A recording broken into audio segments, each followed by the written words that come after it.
신천지가 국민의힘에 핵폭탄을 터뜨렸습니다. 신천지 이만희가 구속됐고 감옥에 갇힌 이만희는 살아나오기 위해 윤석열의 비밀을 하나씩 풀어놓을 것으로 보입니다. 2022년 대선부터 2024년 총선까지 4번의 선거마다 신도 5만 명 이상을 국민의힘 당원으로 몰래 가입시킨 사실이 드러났습니다. 신천지 수사를 막으려 특검을 거부하고 단식까지 했던 장동혁. 이제 그 이유가 밝혀지고 있습니다. 이만희의 입이 열리는 순간 2022년 대선은 무효가 될 수 있고 국민의힘은 선거비용 400억을 그대로 뱉어내야 합니다. 신천지 한 단체가 대한민국 선거 전체를 뒤흔든 충격적인 실체, 지금 공개합니다. 이 내용이 많은 분들께 알려질 수 있도록 구독과 좋아요 정중히 부탁드립니다. 선거를 앞두고 신도들을 국민의힘에 집단 가입시킨 의혹을 받고 있는 신천지 교주 이만희 씨에 대해 구속영장이 청구됐습니다. 적어도 5만 명 이상의 신천지 신도가 동원된 것으로 이 검경 합동수사본부는 파악하고 있는데요. 송정훈 기자가 보도합니다. 정교유착 의혹을 수사해온 검경 합동수사본부가 신천지 총회장 이만희 씨에 대한 구속영장을 청구했습니다. 지난 2022년 대선을 앞두고 치러진 국민의힘 당경선, 이후 지방선거와 당대표 선거, 그리고 2024년 총선까지 모두 4번의 선거를 앞두고 신도들을 국민의힘에 조직적으로 가입시킨 혐의를 받고 있습니다.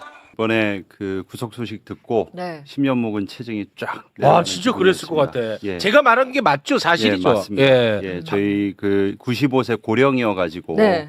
혹시라도 안 되지 않을까 좀 노심초사한 부분도 있고 네. 이번에 좀 구속이 된 게 그동안 좀 내부 고발하신 탈퇴자분들도 계셨고 그리고 또 피해자분들이 상당히 많으셨거든요. 그래서 이분들이 숨죽이고 계셨는데 이분들한테 조금이나마 이게 위로가 됐으면 좋겠다 싶은 마음이었고 네. 이제 저희 그 평화나무에서 네. 매번 선거철만 되면 공명선거 감시단 활동을 합니다. 그래서 이제 이런 이단 사이비들이 특정 정당에 이제 신도들을 조직적으로 가입시키는 행위들을 민주주의 파괴입니다. 맞습니다. 저희가 이제 제보를 받아서 증거 자료들을 모아서 이제 반복적으로 저희가 이제 정당법 위반, 공직선거법 위반으로 고발을 해왔습니다. 근데 아쉽게도 이 2022년에도 이때 윤석열 정권이었죠. 네. 예. 그리고 2024년도 윤석열 정권이었습니다. 네. 그래서 저희가 고발을 피해자분들의 탈퇴자분들의 이제 내부 고발의 제보를 받아가지고 저희가 고발을 했는데 이제 2022년에는 여기 계신 우리 저 조미듬 목사님 아직 소개를 해야 된다. 알겠습니다. 너무 길게. 아니, 알겠습니다. 예, 알겠습니다. 바닥이 길어요. 너무 길게. 알겠습니다. 예. 네. 네. 2단 사이비와 일생을 바쳐서 싸우고 있는 분입니다. 조미듬 목사님. 박수로 맞이합니다. 네. 안녕하십니까. 반갑습니다. 안녕하세요. 우리 목사님도 진짜 굉장히 놀라면서도 반갑고 막 그랬을 것 같아요. 사실 저는 2022년 기자회견 할 때 그 현장에 같이 있었다는 사실을 까먹고 있었습니다. 무슨 기자회견? 정말? 이만희 고발 저기 저 사진의 제일 왼쪽에 저거든요. 맨 왼쪽이 네. 조미듬 목사님이고 마이크 들고 있는 사람이 마이크 들고 그 있는 바로 사람이. 오른쪽이 우리 김디모데 목사님. 네, 맞습니다. 아. 같이 했는데 제가 저 자리에 있었다는 사실을 망각하고 있었어요. 불러서 뭐 여기저기 이렇게 많이 하다 보니까 내가 저 자리에 있었구나라는 걸 사진을 통해서 다시 한번 인지하게 됐고 물론 이제 한 가지 아쉬운 거는 워낙 오래전부터 있었던 이슈인데 사실 이게 이제 와서 이렇게 처리가 되는구나에 대한 조금 아쉬움은 있는 것 같아요. 뭐 그렇긴 하죠. 네, 네, 네, 맞습니다. 네. 검경 합동수사본부가 관련해서 이제 수사를 했는데 국민의힘에 입당한 신천지 교인 6만 5천 명의 명단을 확보를 한 거야. 6만이요? 6만 5천. 와, 나 진짜 좀 너무 놀랐는데 네, 이 숫자가 그러니까 확보한 것만 확인한 것만 6만 5천이라는 겁니다. 네. 그래서 정당법 위반 혐의로 신천지 총회장 이만희가 이제 구속이 됐습니다. 이만희가 영장 실질 심사를 받기 위해서 출석하는 그 장면이 영상에 담겼는데 95세인가요? 네, 95세. 95세. 맞습니다. 네. 엄청 정정하네. 네, 일단 뭐 죽지 않고 영원히 산다라고 주장을 해왔고 그걸 신도들이 믿기 때문에 다만 이제 그 과정에서 혹시 긴급한 의학적 상황이 발생하지 않을까에 대한 신천지의 그 항의가 있었던 거거든요. 그랬습니까? 네, 근데 그 영상 잠깐 좀 보고 와서. 네, 그렇게 하겠습니다. 그거 네. 잠깐 보겠습니다. 21년도부터 국민의힘 당원 가입 지시하셨습니다. 국민의힘에 영향력 미치려고 지시하신 겁니까? 윤 전 대통령한테 지원하려고 하신 겁니까? 예, 말씀해 주시죠. 네. 그러니까 어쨌든 뭐 신천지는 저 사람을 죽지 않는 이 시대의 구원자로 믿기 때문에 뭐 의학적 이런 얘기를 했다는 것은 조금 이율배반적인 것 같고, 네네. 네, 그렇고 다만 이제 저걸 보면서 느낀 거는 많은 분들이 뭐 95세, 뭐 고령 그래서 구속이 될까 안 될까 이런 고민들을 했지만 저는 저걸 보면서 아 확실하게 뭔가 증거를 좀 잡았구나. 이런 95세 나이 이런 것들을 이제 좀 뛰어넘을 수 있는 뭔가 확실한 것을 수사본부에서 잡았구나라는 생각이 좀 들었고요. 네. 그리고 이게 뭐 신천지만의 문제가 아니라 어쨌든 지금 저쪽에서 요청을 했니 많이 이런 내용들이 나오기 때문에 신천지와 그 당의 좀 연관관계에 대한 어떤 증거 자료 확보나 이런 것들이 어느 정도 되지 않았을까? 뭐 이런 생각들을 좀 하고 있는 거죠. 네, 이거는 이 간단한 범죄 혐의가 아니야. 그렇습니다. 네. 이건 진짜 대한민국 민주주의 자체를 완전히 파괴하는 범죄 혐의거든요. 네. 국민의힘의 주요 선거가 있을 때마다 네. 신천지 교인들이 당원으로 가입을 하는 거야. 어. 정말 이 미친 거지. 이거는 이런 얘기는 많았는데 네, 네. 와 정말 미친 건데요. 2021년 6월 네.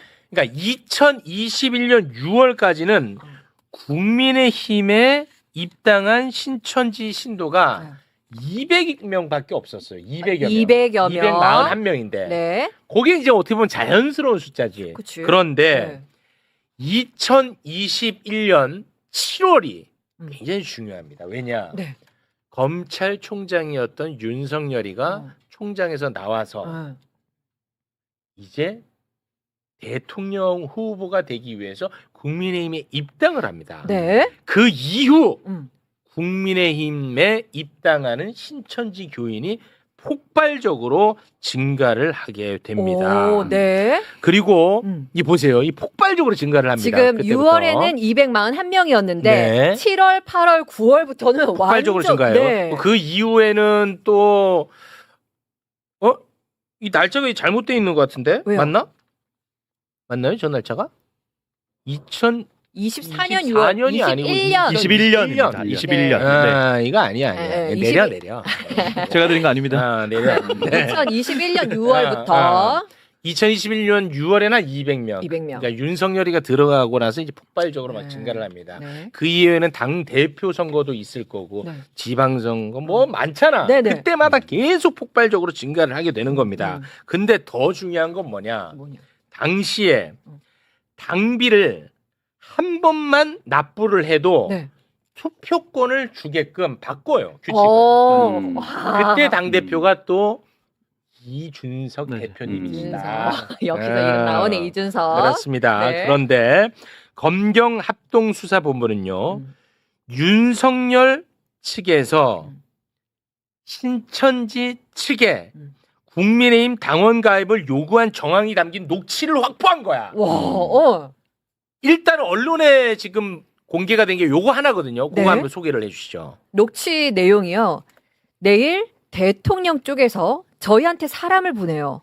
엄청 보완적인 일인데 분명히 또 당 가입을 부탁하는 것 같아요라고 고동한 신천지 총무가 얘기했다는 게 이거죠. 지금. 그렇습니다. 오. 예, 아무튼 야. 6만 5천 명 가까이 확보가 되어 있다. 네, 이거 좀 대단하다, 구현을 좀 대단해. 부탁드리겠습니다. 그리고 이게 뭐 또라고 하는 게 되게 중요한 표현인 것 같아요. 한 번이 아니라는 얘기잖아요. 그렇습니다. 네, 반복적이고 사실 이게 예전에도 언급을 했지만 한나라당 시절부터 지금까지 계속 나오는 거고 사실 6만 5천 명이라는 숫자가 어마어마한 숫자고 근데 이걸 나비 효과로 생각을 하면 사실 이렇게 해서 윤석열이 되고 윤석열이 결국 대통령이 되고 그렇게 해서 계엄이 터지고 맞아요. 네, 그 과정 속에서 저는 요걸 이렇게 봤거든요.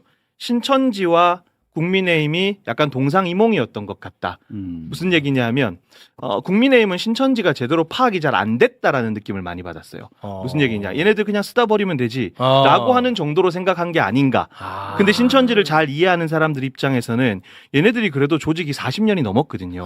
40년이 넘고 신도수가 정점 찍었을 때가 한 26만 명 정도 되는데 이걸 얘네들이 너무 쉽게 보고 작업을 한 것 같다는 생각이 좀 들고 네. 신천지 입장에서는 이거 분명히 정당을 산옮기기 했을 것 같다는 생각이 드는 거예요. 산옮기기. 우리 늘 항상 많이 얘기했던 교회를 산옮기기 한다. 통째로 먹는다라는 개념. 근데 얘네들은 정당을 산옮기기 할 수 있겠다는 생각을 한 것 같아요. 그게 물론 뭐 신천지 신도들을 거기에 다 배치한다는 게 아니라 우리 마음대로 우리가 조정할 수 있는 인사들을 통해서 영향력을 발휘할 수 있겠다라고 하는 서로 간의 목적이 맞으니까 그런 작업들을 한 건데 제가 봤을 때는 정치권에서 얘네들을 좀 너무 별거 아닌 집단 정도로 그냥 이상한 거 믿는 집단 정도로 생각해서 그때그때 쓰고 버리고 이런 카드로 생각했던 것 같은데 이게 조금 서로 간의 이해가 좀 안 맞지 않았나라는 생각이 좀 들기는 해요. 이거 보면서 그러면은 좀 많이 느꼈습니다. 국민의힘이 원치 않는 방향으로 신천지에 의해서 움직인 정황들도 좀 나온 게 있나요? 뭐 그렇다기보다는 신천지가 얘네들이 생각했던 것보다 너무 교세가 큰 거죠. 그리고 조직이 예를 들면 사이비 종교에 대해서 잘 이해를 못 하시고 단순히 얘네들 이런 조직이 있어. 그냥 우리가 쉽게 움직일 수 있는 조직이야. 라고만 판단했으면 패착이라고 생각해요. 왜냐? 얘네들은 명확한 종교적 목적을 가지고 있는 이만희를 중심으로 한 하나의 군대 같은 조직이잖아요. 그러니까 분명히 얘네들이 원하는 게 있었을 거고 그런 것들을 계속 요구했을 거고 이게 골마 가다가 지금 이렇게 딱 터진 거거든요. 제가 이만희 씨를 이렇게 소환해서 구속까지 시켰다는 건 고동환 씨 같은 경우는 어쨌든 제명을 당했으니까 퍼즐 맞추기 거의 막바지 단계인 것 같아요. 서로 간에 진술이 안 맞는 것도 있을 거고 내부 폭로가 이제 나오기 시작할 거고 이걸 누가 지시했는지 이런 것들이 마지막 퍼즐을 맞추는 단계라고 저는 생각하고 이 과정에서 어쩌면 국민의힘이 모든 어떤 정당법 위반 이게 다 확인이 되면 어마어마한 금액을 토해내야 되는 상황에 놓일 수도 있다. 네, 저는 그렇게 판단을 하는 거죠. 그럼 저기 나오는 고동환이라는 사람은 수사기관에 협조하는 위치로 지금 바뀌어 있는 상태입니까? 그것까지는 뭐 100% 확인된 건 아니지만 그래도 이 사람은 신천지로부터 제명을 당한 사람이고 그리고 만약에 제가 그런 범죄 행위로 잡혔을 때 내가 지금 다 뒤집어 써야 되는데 근데 굳이 이만희를 위해서 충성해야 될 이유는 없는 거죠. 네, 그러니까 지금 완전히 갈라져 있는 상황이라면 자기 입장에선 살기 위해서 그리고 뭐 이 조직의 특성을 살펴봤을 때 고동환 씨 단독 행동이 아닐 거라고 우리는 판단하기 때문에 그럴 수가 없거든요. 이 구조 자체가. 그러면 당연히 사실관계에 따라서 이만희 씨가 최종적으로 책임을 지고 그런 상황이 놓이지 않을까라는 생각을 하게 되는 거죠. 네. 네. 이 증거와 정황이나 증인들은 솔직히 지금까지 차고도 넘쳤습니다. 이 수사에 대한 의지의 문제였어요. 아, 그래요? 예, 이재명 대통령과 이재명 정부가 들어섰기 때문에 이게 가능한 것이지 지금까지 저희가 탈퇴자분들과 신천지 내부 고발자분들께서 수많은 증거와 증인들이 되셨는데 저희가 2022년에도 고발하고 2024년에도 고발했지만 전부 다 무혐의 각하 처리돼 버릴 수밖에 없었던 이유가 서슬퍼런 윤석열 정권이었고 네. 그때 이제 내부 고발자 분들께서 경찰 수사가 이제 검찰 이제 공직선거법은 검찰 지휘에 그때 이루어졌었거든요. 그래서 여기 계신 이제 조미돈 목사님하고 2022년 때 그때 대검 앞에서 저희가 이제 중앙지검 앞에서 기자회견도 하고 고발장을 제출했지만 결정적인 순간에 경찰 수사가 딱 이루어져서 내부 고발자분이 뭐 증거를 다 갖고 계셨어요. 근데 참고인 조사를 딱 시작하면은 네. 무서우셔가지고 그 두려울 수밖에 없습니다. 왜 보복을 하거든요. 이게 윤석열 정권이 보복을 하든 신천지가 보복을 하든 그래서 잠수를 타시는 거예요. 아, 그랬어요? 예. 그래서 언론 보도된 내용을 토대로만 봐도 증거는 빼박으로 있습니다. 그런데 소환 조사 때는 그게 협조가 안 되는 거예요. 그래서 2022년에 저희가 고발했는데 불송치 결정, 제가 결정문도 갖고 나왔습니다. 그래서 이제 불송치가 됐고 또 똑같은 내용. 똑같은 사유로 정당법 위반, 공직선거법 위반으로 저희가 똑같이 증인들과 증거자료를 모아가지고 2024년에도 또 고발을 했습니다. 네. 이번 저희가 이만희만 한 게 아닙니다. 그 주변부 지파장하고 그리고 청년 본부장 그리고 관계자들도 저희가 싸그리 다 모아가지고 똑같이 또 고발했습니다. 그리고 언론에서도 똑같이 보도했습니다. 그 언론 보도된 내용도 뭐냐? 그 내부 고발자 분들이 증거를 제시한 거. 윗선으로부터 지시를 받은 문자 내용 네. 그리고 직접 본인들이 들은 내용들을 전부 증언했습니다. 네. 녹취까지 갖고 계셨었어요. 네. 그런데 또 경찰 수사가 딱 진행돼서 참고인 조사 때 소환을 하면은 잠적을 하시거나 협조가 어려우셨던 거예요. 이게 불송치가 네. 각하가 됐어요. 맞습니다. 각하가. 그래서 2024년에도 이렇게 불송치 결정이 됐습니다. 근데 제가 그 협조하시지 않은 분들을 비난하려고 하는 게 절대로 아니라 근데 정말 천만다행히도 이재명 대통령님께서 옛날에 경기도지사 시절에 그 이만희 별장을 행정집행 코로나 행정집행을 했거든요. 그래서 정권이 딱 바뀌고 나자마자 이 정교유착비리 검경합동수사본부가 딱 구성이 되고 수사에 딱 들어가니까 참 감사하게도 네. 제가 PD 수첩을 봤는데 탈퇴자분들이 줄줄이 전부 다 인터뷰를 하시더라고요. 아, 이제 믿을 수 있다 이거지. 그러면서 본인이 갖고 있는 증거 자료들을 전부 다 공개하시고 아. 다 제출하시고 그리고 그 언론에 이렇게 나와서 물론 이제 모자이크 처리하고 음성 변조도 하셨죠. 네. 저 정도로 협조가 되셨다는 것은 그만큼 수사 협조도 다 이루어졌다는 겁니다. 와. 그래서 좀 수사에 급물살이 탔고 그래서 이제 결국에는 이만희 구속까지 이루어지게 된 정황이 됐다. 아, 그렇게 된 거구나. 그러니까 그렇게 이재명 좀 대통령은 신천지에 빚진 게 없어. 맞습니다. 오히려 네. 척졌지. 그렇지. 야, 네. 그 덕에 이게 깔끔하게 이번에 정리가 될 수 있었다는 거고. 네. 제가 지금 갑자기 좀 생각나는 의문점이 있는데 신천지가 국민의힘을 통해서 이렇게 성공한 경험이 있습니다. 그러면은 이자들이 민주당에는 안 그랬을까? 오. 난 그런 거는 좀 갑자기 의심이 되네. 사실 이제 이런 단체들이 정치권에 접근을 할 때는 여야를 막론한다고 보시면 돼요.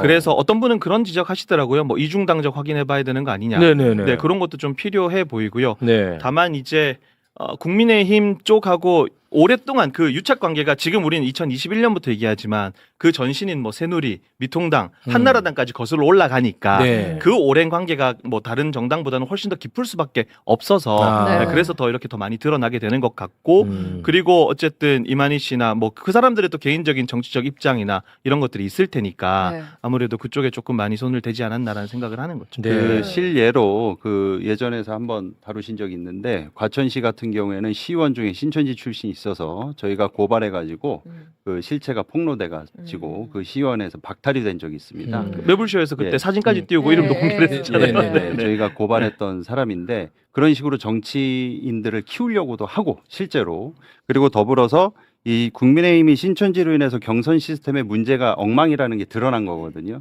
그래서 민주당은 반드시 반면 교사로 삼아야 됩니다. 그렇습니다. 그래서 제가 꼭 말씀드리고 싶은 게 이 1인 1표제가 잘못됐다는 게 아니에요. 당연히 1인 1표제가 당연히 좋고 당연히 그 지향해야 되지만 네. 이 위험성을 보완해 가지고 반드시 예전에 이제 민주당 천원 당원 문제가 됐었고 유령 당원들이 나오지 않게 왜냐하면 이제 신천지 같은 이단 사이비들은 교주가 한번 지시하면은 몇십만 최소한 몇만 되는 그 신도들이 조직적으로 한 사람과 이해관계 있는 사람한테 몰표를 줘버릴 수가 있습니다. 그리고 가장 위험한 것 중에 하나가 뭐냐 오픈 프라이머리예요. 그러면은 여론이 수렴이 되는데 거기서 또 이단 사이비들이 조직적으로 움직이면 이게 도대체 배후에 누가 있는지 알 길이 없습니다. 네. 예전에 민주당 경선 그 과정 중에 저희가 그 이낙연 대표가 갑자기 몰표를 받은 적이 있어요. 그래서 신천지 의혹을 한번 받은 적이 있었거든요. 그래서 이 교주의 지시에 의해서 조직적으로 움직이는 이 내용 이 점을 1인 1표제가 제가 반대하는 게 아니라 반드시 지금 이제 좀 권리당원 네, 목사님. 네, 권리당원 목사님. 시기를 네. 좀 더 지켜보고 지금 원치 않는 방향으로 튀었습니다. 네. 권리당원한테 목사님. 시기를 좀 주고 네. 그 정당 가입을 할 때 그 사람한테 기간을 좀 장기간 지켜보고 네. 그리고 그 사람을 이제 지역 당원 협의회에서는 그 관계를 좀 오랫동안 있으면 알거든요. 네. 이 사람이 좀 수상함을 느낄 수밖에 없습니다. 음. 그 지역위에서는 알아요. 네. 아, 이 사람 신천지다, JMS다 냄새가 나거든요.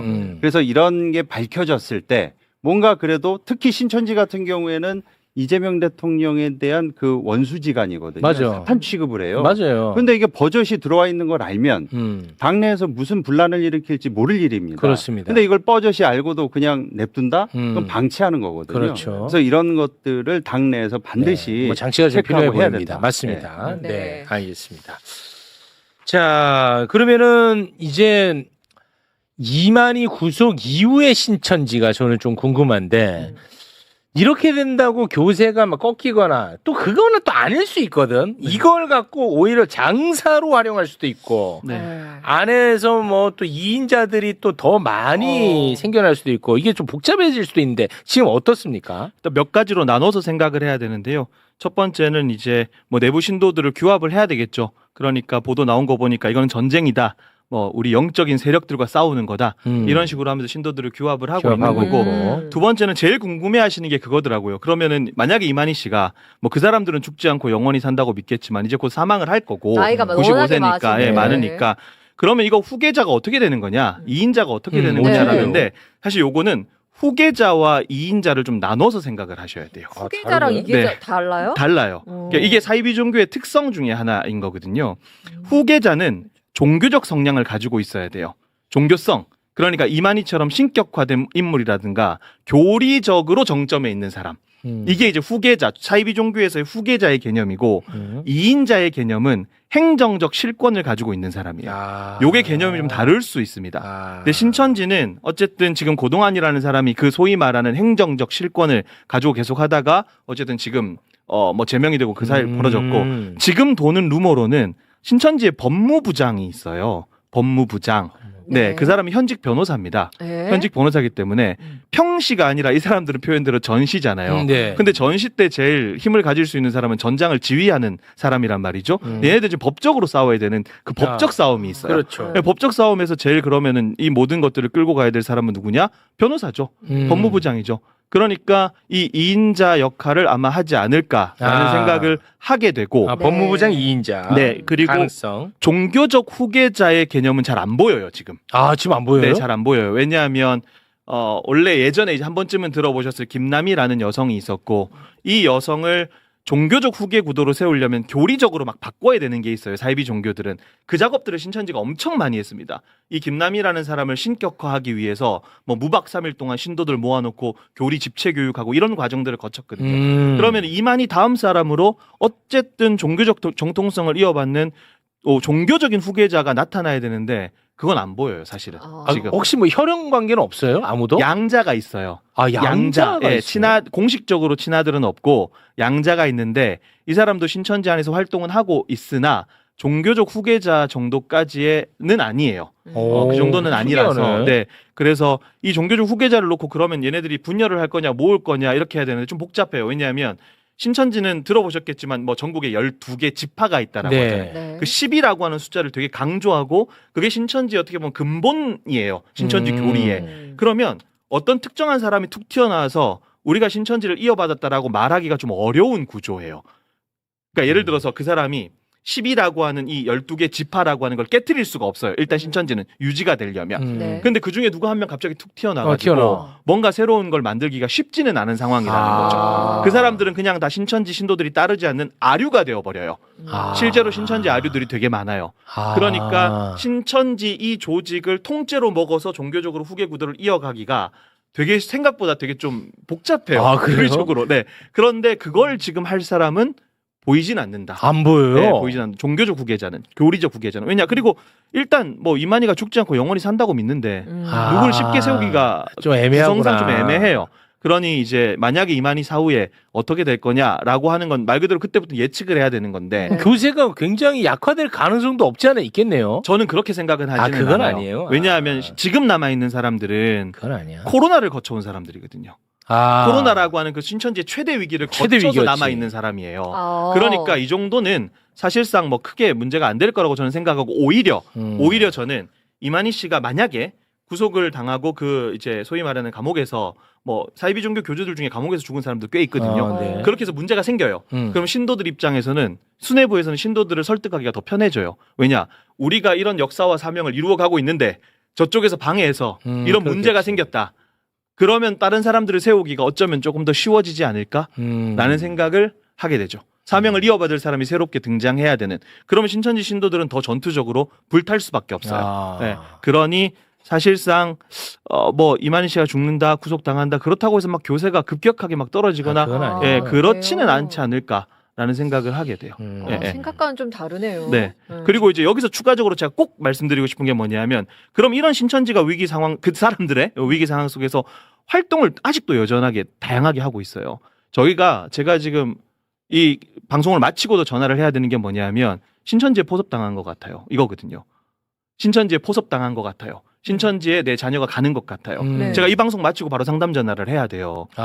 여전히 신천지가 너무 많아요. 정체를 숨기고 다양하게 활동을 하고 있고 대학가이나 특별히 청년들한테 포섭 활동을 많이 하고 있고 위장 단체들이 있거든요. 아, 그런 위장 단체를 통해서 청년들 대상의 활동들을 되게 많이 하고 있고 봉사 활동들도 많이 하고 있어요. 타겟팅이 청년이에요? 청년들이 보통 많습니다. 아이고. 그리고 지자체의 시의원, 구의원 그리고 지자체의 어떤 조용한 구성원들한테 위장 단체를 앞세워서 계속해서 접촉을 하고 그러다 보니까 실제로 몇 주 전인가 불교계에서 종단 전체에 공문을 내렸어요.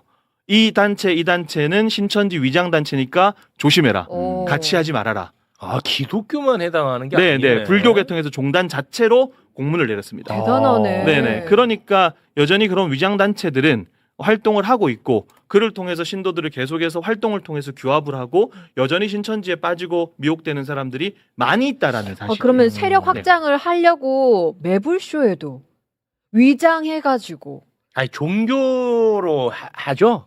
어떻게 그러니까 종교만 그러니까 해요? 신천지는 네.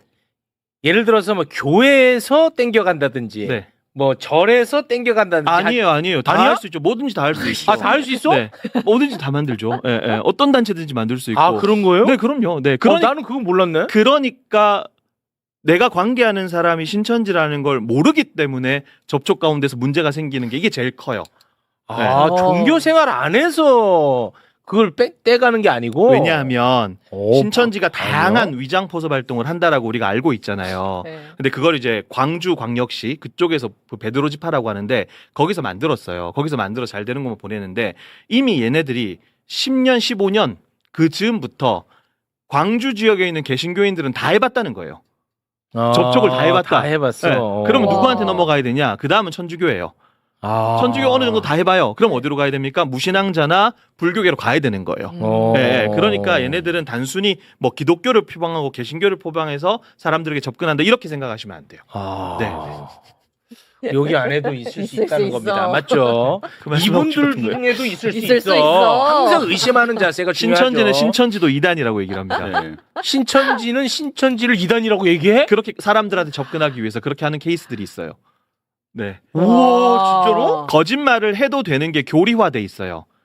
포섭을 하거나 사람들을 만나고 접촉을 할 때 왜 이 사람들이 그렇게 위장을 많이 할까라고 그 메커니즘을 생각해 보면 교리 자체가 우리의 대의를 위해서 사람들에게 거짓말하는 것을 그렇게 잘못됐다라고 생각하지 않습니다. 그러니 만약에 접촉을 했는데 얘가 좀 신천지로 의심스러울 수 있잖아요. 네네. 그런데 이제 그런 의심들을 차단하기 위해서 요즘에 신천지 같은 이단이 이렇게 많이 해서 우리도 의심을 받는다.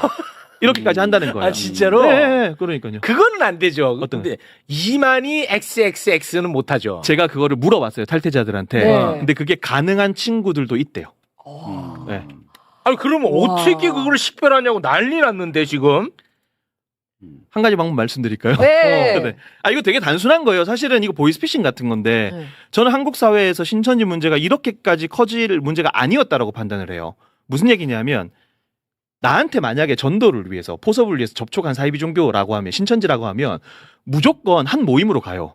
한 모임으로. 네. 이거는 어떤 짓을 하든 나한테 다가오던 귀결점이 하나예요. 하나 있어요? 네, 뭐냐? 어. 교회 바깥에서 비밀리에 하는 성경 공부 모임이에요. 아, 성경 공부 모임은 반드시 거치게 돼 있어요. 왜냐하면 신천지에 빠졌다는 얘기는 그 사람들 교리를 받아들였다는 거잖아요. 네. 그럼 그 교리를 어떻게 받아들이냐? 그 사람들 성경 공부 모임으로 가야 되죠. 근데 바로 대번에 성경 공부 모임 하자. 뭐 이만희 씨가 구원자예요. 이러면 믿을 사람이 아무도 없다는 거죠.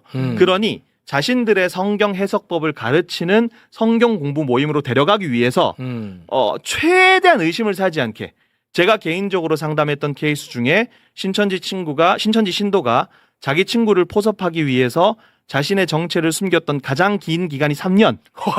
예. 우와, 3년. 3년이요? 네. 3년 동안 접촉해서 이 사람의 모든 걸 파악해서 만약에 이 사람이 정서적으로 상담이 필요한 사람이에요.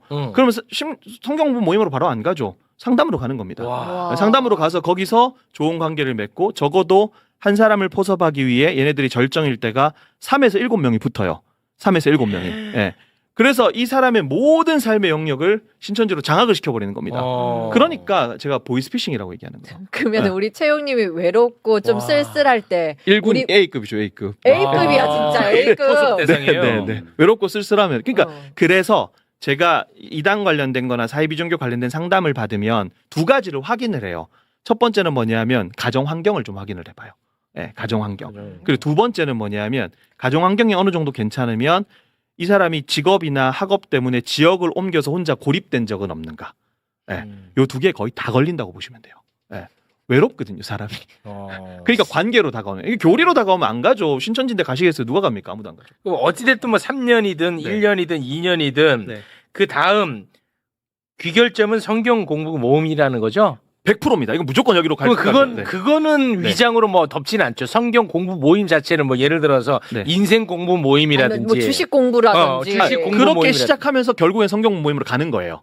그러니까 타이틀 자체는 조금 바뀔 수는 있어요. 지금- 근데 어. 말씀하신 질문 의도를 이해했거든요. 어. 주식 네. 공부예요. 뭐예요? 공부예요. 어. 근데 네. 성경을 공부하려면 어쨌든 그거 하다가 성경으로 가야 되잖아요.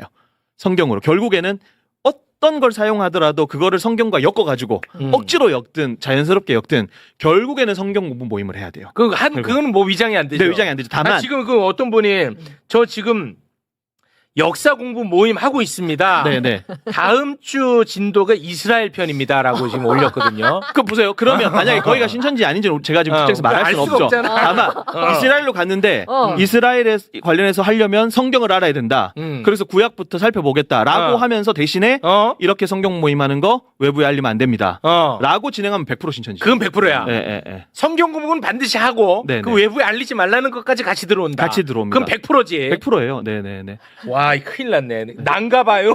지금 난리 났어. 지금 큰일 났다. 너무 체계적이어가지고 와 무섭다. 그리고 만약에 성경 모임 하러 가면 거기에 신천지라고 쓰여 있지 않습니다. 예. 안 써 있고. 네, 사실 그것 때문에 문제가 된 거거든요. 거기에 되게 풋살 모임도. 풋살 맞죠. 모임도 가능하죠. 당근 마켓에 엄청 많아요, 신천지가. 당근 마켓. 동네 생활이라는 카테고리가 있습니다. 당근 마켓에. 네. 그러면은 내가 살고 있는 동네에서 할 수 있는 모든 게 있어요. 예를 들면 반려견 같이 산책시킵시다. 네. 심지어 뭐 경찰과 도둑합시다.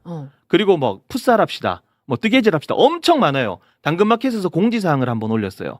당근마켓은 사기, 다단계, 위장 포섭 활동 등 이웃을 속이는 행위를 감시하고 분석하고 있다. 여기서 말하는 위장 포섭 활동이 뭘까? 신천지였어요. 야 대단하다잉. 야, 이거는 진짜 이거 어렵겠네요. 일단은 당장 이게 신천지가 뭔지 모르고 이렇게 전혀 알 수가 가까워지겠네. 없죠. 그러니까 대학생들이 많이 빠질 수밖에 없는 게 어. 대학 들어가서 동아리 들어가서 내가 축구 좋아해서 축구 동아리 들어갔는데 집 빼놓고 다 신천지인 거예요. 머리 빼고. 네. 그러니까 그렇게 되는 거죠. 네. 그래서 내가 관계를 맺고 자연스럽게 나한테 좋은 사람이 되고 같이 축구하러 다니고 무슨 축구 대회가 열린다 그래서 같이 가고 이런 과정이 길면 1년, 2년, 3년 동안 이루어지니까. 와. 네. 요새 그 러닝 크루 많은데 그것도 이제 예외일 수 없겠네요. We Are Run이라고 하는 신천지 러닝 크루가 있습니다. 야, 이게 뭐야? 위아런이래. 야, 이 뭐야 이거 네. 도대체 위아런.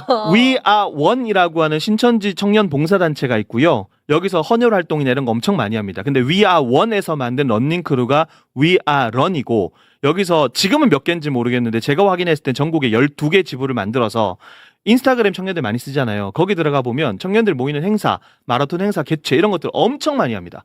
네. 그래서 요거는 We Are Run이라는 이름으로 활동을 하니까 혹시나 뭐 저희가 모르는 동명이 있을 수 있으니 로고가 있어요. We Are Run, We Are One. 요 이름은 꼭 기억하셔서 혹여나 런닝크루 하실 때 뭐 그런 이름들이면 하시고 제가 아까 말씀드렸지만 인간 대 인간이 만날 수 있는 모든 방법. 근데 그 모든 방법에는 불법적인 방법까지 동원이 된다. 네. 라고 생각을 하시면 돼요. 네. 야. 맘카페 예외일 수 없고요. 당연하죠. 다 있어, 다 있어. 다 있다고 보시면 돼요. 그러니까 뭘 얘기하시든 다 있다고 다 생각하시면 있다고. 돼요. 네. 네. 무섭네. 옛날이랑 다르네. 나는 그 종교 생활 안 해서 포섭하는 줄 알았어. 저도요. 야. 예. 야, 그러니까 그리고 방법도 진짜. 수단과 예. 방법을 가리지 않고 이제 대체적으로 다 이제 사용하는데 그 타겟 중에 제일 만만한 게 특히 토양은 교회 다니는 사람입니다. 그게 이제 핵심이고. 예.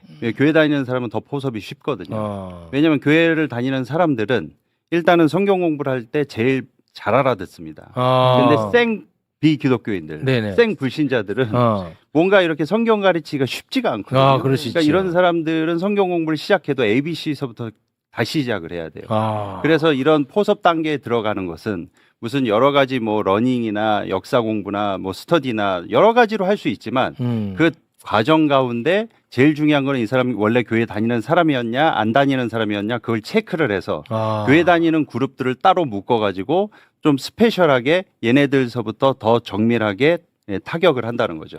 근데 그 지점이 가장 큰 문제가 뭐냐면 개신교인들을 특히 타겟으로 하는데 천주교, 개신교 가리지는 않아도 특히 개신교가 더 타겟이 되는데 이 5번 사진 한번 보여주시면 무섭네. 네, 5번. 저 사람이 지금까지 한국 교회에서 그 별명이 뭐냐면요. 저 이만희 씨의 별명이 그 요한계시록에 이긴 자라는 게 나옵니다. 이긴 자. 예, 이겼다는 거예요, 자기가. 네. 근데 이제 구속영장은 못 이기고 결국엔 깜빵에 갔죠. 예.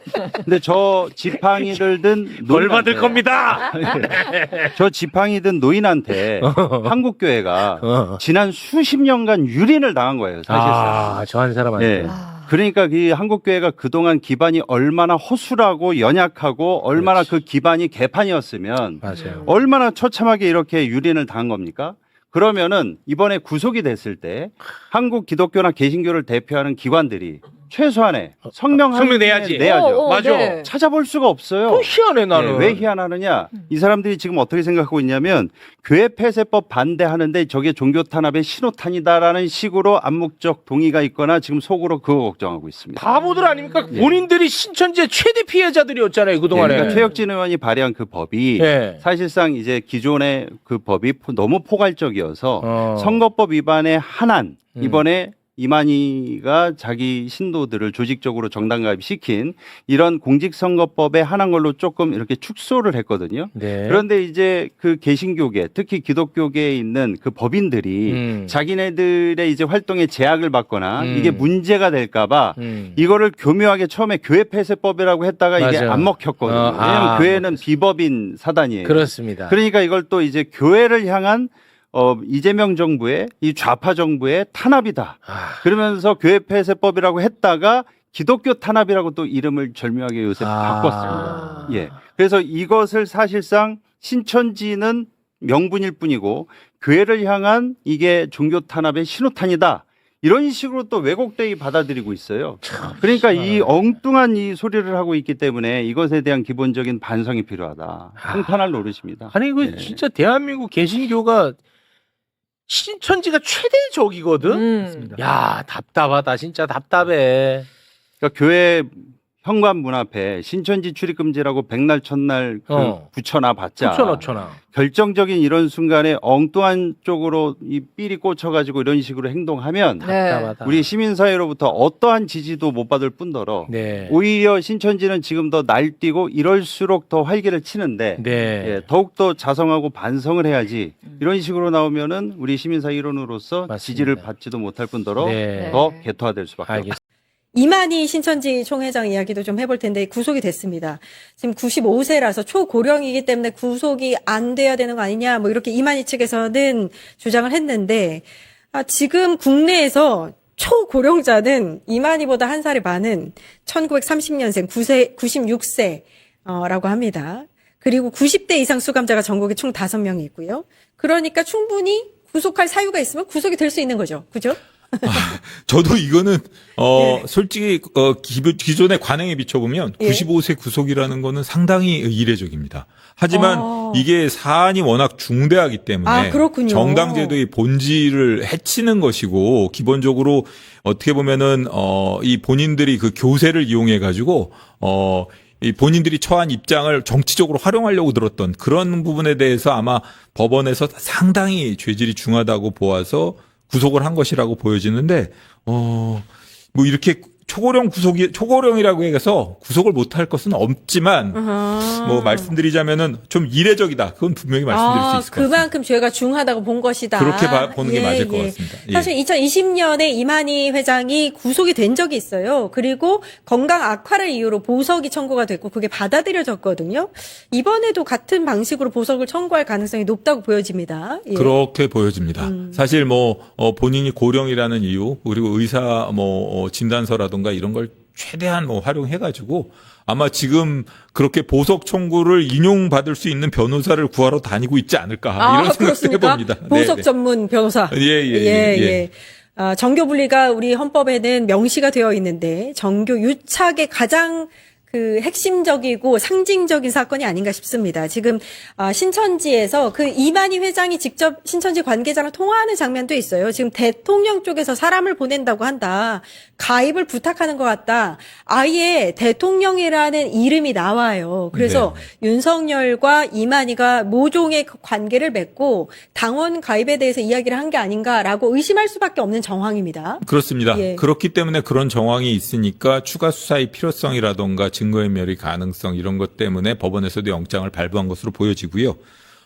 아시는 바와 같이 신천지가 지난번 그 코로나 사태 때도 그렇고 여러 가지로 사회적 물의를 일으키지 않았습니까? 예. 그런 점 때문에 교세가 위축되니까 그런 위축된 교세를 회복시키고 본인들이 입지를 강화하기 위해서 아마 이런 그 말도 안 되는 불법을 저지른 것으로 보입니다. 예. 어쨌든 이런 그 조직적인 뭐 이렇게 가입이라든가 국힘 집단 가입이라든가 이런 것은 분명히 잘못된 것이고 그걸 엄단하는 차원에서라도 실체적 진실이라고 해야 되나? 사실관계를 좀 명확히 예. 밝힐 필요가 있어 보입니다. 근데 이게 또 이제 죄가 중한 이유 중에 하나가 당원을 가입시킨 이유가 그 의도가 있기 때문입니다. 이 시기상으로 봤을 때 통한 시기가 2022년 12월이었는데 국힘 전대가 그로부터 4개월여 후인 2023년 3월에 있었습니다. 그러니까 윤석열이 전당대회에 어떤 개입을 위해서 이 신천지 당원 가입을 모략하지 않았느냐 이런 얘기가 가능한 거고 그리고 이게 한 번에 그치지 않았었다는 거. 네네. 예. 그거를 또 이제 재판 과정에서 좀 밝혀내야 되지 않을까 싶어요. 그렇게 밝혀야 될 것 같습니다. 그리고 사실 윤석열 씨가 대선 후보가 되고 나중에 그 여러 가지로 뭐 대통령으로 당선되는 과정에서 이런 그 신천지뿐만 아니라 뭐 그 통일교라든가 여러 조직이 조직적으로 활동했다라는 점에 대해서 여러 가지 의심이 있지 않습니까? 그런 걸 밝히는 차원에서 아마 실체적 진실을 확인을 위해서 추가 수사가 좀 필요하지 않나 이런 생각이 듭니다. 요거는 이만희 회장도 이만희 회장이지만 이것을 이제 요청한 네네. 서로 거래를 한 윤석열 측도 요 관련해서는 좀 기소를 받고 그렇게 수사를 된다면은 받고. 당연히 그 부분에 대해서는 해야 위법행위이기 때문에 그 예. 부분에 대해서는 당연히 법의 심판을 받아야 될 부분이 아닌가 싶습니다. 요게 수사가 이루어지고 있는지는 모르겠는데 이루어지고 있겠죠. 요거 네. 관련해서도 좀 기소가 됐으면 하는 그런 바람이고 그 이만희 구속 이후에 신천지 내부 상황이 굉장히 시끄럽다는 얘기가 있습니다. 그러니까 지금 이제 가장 높은 정점에 있는 회장이 구속된 상황에서 그것도 두 번째 구속이기 때문에 신도 이탈에 대한 두려움이 어느 정도는 있는 것 같고 그래서 이거를 내부 결속을 하기 위한 어떤 단속들이 있다 이런 얘기가 나오고 있어요. 뭐 내부적으로 그렇지 않을까 싶습니다. 신천지라는 그 교단은 뭐 여러 가지 뭐 종교적으로도 뭐 여러 가지 문제점에 대해서 지적이 많지 않습니까? 예. 그런데 그런 점과 관련해서 본다면은 아마 신천지 평소 스타일로 볼 때 내부 결속을 강화하는 차원에서라도 뭐 여러 가지 좀 일반적인 종교에서 볼 수 없는 그렇죠. 그런 모습들을 보이지 않을까 싶습니다. 아, 근데 이렇게 이제 정교 유착의 모습을 보이는 신천지라든지 통일교 같은 종교들은 사실 이건 종교라고 인정하지도 말아야 되는 거고 계속해서 이런 일들이 반복되지 않도록 요걸 어떻게 좀 조치가 있어야 될 것 같은데. 일본 같은 경우에는 통일교가 해산 명령을 해산됐었잖아요. 받았죠. 예. 그렇기 때문에 그냥 그 종교 법인으로서는 더 이상 존재할 수 없는 상황이 돼버렸지 않습니까? 그런 점에 비춰보면은 이 종교의 자유라는 이름으로 어떤 행위도 뭐 이렇게 종교가 하고 있는 모든 행위를 다 정당화할 수는 없는 것 같고 좀 사회적으로 문제가 되는 종교에 대해서는 뭐 일반 시민들 차원에서라도 좀 경각심을 가져야 되지 않나라는 생각이 듭니다. 알겠습니다. 네네. 그러니까 신천지는 진짜 국민하고 뗄래야 뗄 수 없는 관계입니다. 아, 국힘하고 뗄래야 뗄 수 없는 종교다. 네. 여기가 원래 이제 발원지도 청도, TK 쪽에 네. 원래 그렇게 시작을 하기도 했고 코로나 시절에 보면 그 결국은 신천지가 이제 대구 그때 뭐 대구에서 봉쇄 문제 어쩌고 있을 때 난리 났었잖아요. 그리고 이재명 당시 경기지사에 대해서 악감정을 갖고 있어요. 그때 사법경찰관 동원해서 맞아요. 네. 창고 쳐들어갖고 했던 그게 결국은 대선까지 또 이어진 거예요. 이재명은 떨어뜨려야 된다. 그러니까, 네. 대신에 이만희 교주의 측근들이 윤석열 후보 있잖아요. 후보 네. 당시 대선 캠프 거기 드나들면서 엄청 많이 만났거든요. 그래서 배후에서 당원 넣고 뭐 조직하고 사실 이거는 지금 아직 안 나왔죠. 저는 이 다음 스텝이 분명히 나올 거라고 보는데 아직 후원금 안 나왔습니다. 아, 후원금이 나올 당연하죠. 것이다. 이정주의 예언에. 네. 네. 이거 종교 집단은 신천지는 돈도 엄청 많아요. 그리고 제가 아까 한 말씀드린 적 있었는데 신천지 있는 사람들이 머리에 뿔 달린 것 같죠? 그렇지 않습니다. 만나보면 사회 지도층이 굉장히 많아요. 네, 생각보다 그러니까 우리 사회에 신뢰를 줄 만한 직업들 뭐 예를 들어서 변호사, 교사 만나면 그 직업이 신뢰라는 이런 환상 있잖아요. 네. 네, 그런 사람들이 굉장히 많아요. 그래서 처음에 만나면 신천지인지 모릅니다. 네, 티도 안 내요. 그러니까 지금 이제 언론 보도를 종합을 해보면 2021년 쉽게 얘기해서 국민의힘 경선판이 벌어지기 시작한 때부터 2025년 윤석열이 물러날 때까지 조직적인 가입 움직임이 있었고 그 수가 5만 명 정도다라는 추산을 내놓고 있습니다, 지금. 그러니까 당비를 내는 책임당원으로 가입하는 게 중요하다. 그러니까 무슨 얘기냐면 당을 접수해야 된다라는 판단이 굉장히 우세했던 것 같아요. 근데 모르겠어요. 통일교하고 경쟁적으로 통일교가 다 그 석권하면 안 되니까 우리도 어서 빨리 가서 이 당을 접수해야 된다 이렇게 판단한 건지는 모르겠지만 심각하게 보는 것은 국민의힘이라는 정당이 민주정당의 질서를 완벽히 훼손당한 정당이구나. 통일교면 통일교, 신천지면 신천지.